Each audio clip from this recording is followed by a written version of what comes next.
सतगुरु की असीम कृपा हम पर होती है। आओ संत महात्माओं, जब हमें इस सच्चे दर की प्राप्ति हो जाती है, यानी जब हमारे जीवन में ये सतगुरु आ जाता है और सतगुरु की कृपा से जब ब्रह्म ज्ञान हमें प्राप्त हो जाता है, ब्रह्म ज्ञान मिल जाता है, तो समझिए हमारे जीवन के जो भाग्य के जो रास्ते हैं वो खुल गए हैं। लेकिन अक्सर सुनने में बात ये आती है कि ब्रह्म ज्ञान भी काफ़ी समय हो गया, ब्रह्म ज्ञान भी ले लिया, लेकिन दुख नहीं जा रहे, परेशानी बहुत हैं और बड़ी मायूसी सी रहती है। ऐसे अक्सर सुना गया है कि अभी हमारे जीवन में तो खुशी आई ही नहीं, हमने तो कई साल पहले ब्रह्म ज्ञान की प्राप्ति कर ली। तो आओ संत महात्माओं, आखिर हमारे दुख का क्या कारण है? सत्संग में जाने के बाद भी हमारी तकलीफ़ कम नहीं हो रही, ब्रह्म ज्ञान ले लिया है तब भी हमारे जीवन में खुशियाँ नहीं रुक पा रही। तो संत महात्माओं, इसके पीछे मुख्यतः दो कारण हैं, और वो दो कारण ऐसे हैं, यदि हम उन्हें जान लेते हैं तो वास्तव में सतगुरु की कृपा हम पे असीम बरसना शुरू कर देती है। आओ संत महात्माओं, जैसे एक गंगा होती है और कहते हैं कि गंगा का जल बड़ा शुद्ध व पवित्र होता है। यदि इसे कई सौ वर्ष भी एक शीशी में बंद करके भी रख दिया जाए तो इसमें कीट नहीं पड़ते, क्योंकि पवित्र है। तो संत महात्माओं कह रहे हैं कि एक गंदगी, एक यानी गंदा जल हमने ले लिया और उसे शीशी में भर लिया, और गंदा जल शीशी में भर करके हम उसे गंगा के अंदर डुबकियां लगा रहे हैं, लेकिन उसके जो ढक्कन है वो खुला ही नहीं है, और बार बार उसे स्नान कराया जा रहा, बार बार स्नान कराया जा रहा। देखें कुछ देर बाद तो वो तो गंदा का गंदा है, 1000 बार भी डुबकियां लगा ली लेकिन गंदा का गंदा है।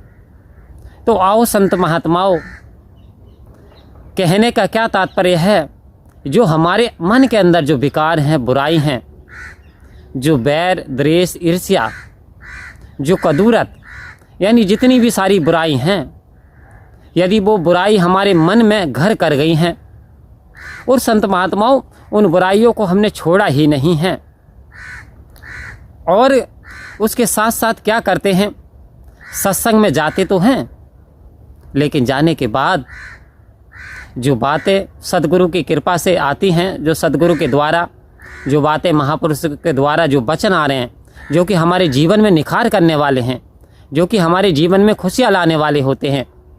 An idea can change your life, एक विचार आपका जीवन बदल सकता। लेकिन संत महात्मा वहाँ तो हमने सुना नहीं।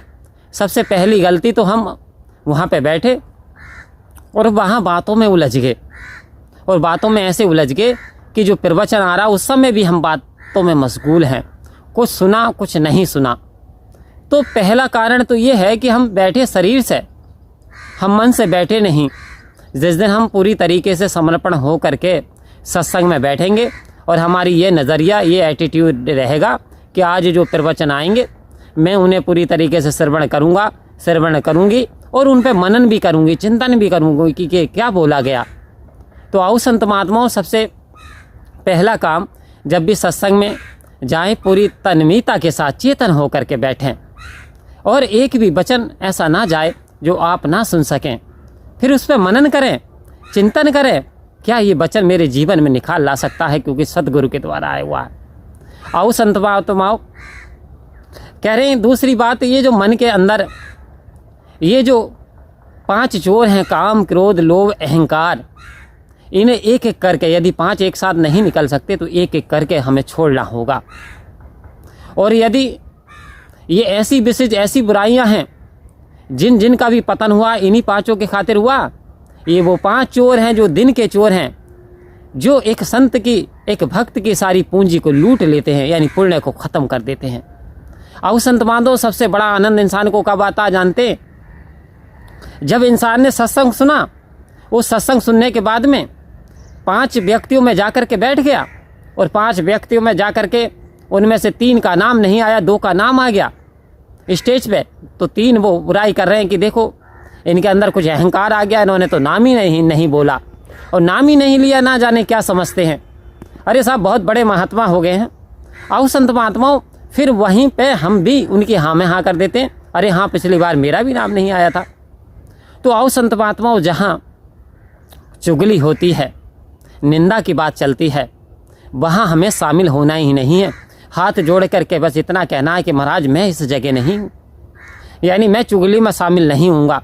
क्योंकि जानते हैं 5 मिनट की चुगली करने से पूरे आपके महीने भर की जो पुण्य कमाई है वो सब नष्ट हो जाती है। जैसे एक आग सारे कूड़े को भस्म कर देती है, जला करके नष्ट कर देती है, ठीक इसी प्रकार से एक आप जो चुगली करते हैं वो आपका सारा सत्संग का पुण्य सब कुछ नष्ट हो जाता है। तो संत महात्माओं फिर लाभ कैसे मिले, फिर सुकून कैसे मन में आए, क्योंकि नफरत तो हमने मनों के अंदर भर रखी है। तो आओ संत महात्माओं, हमें सत्संग में आन करके इन चीज़ों को छोड़ देना है और सतगुरु पे पूर्णता समर्पित हो करके सतगुरु के वचनों का पालन करना है। तो हर हाल में हमारे जीवन में खुशी आएंगी। प्यार से कहिए धन्यवाद जी।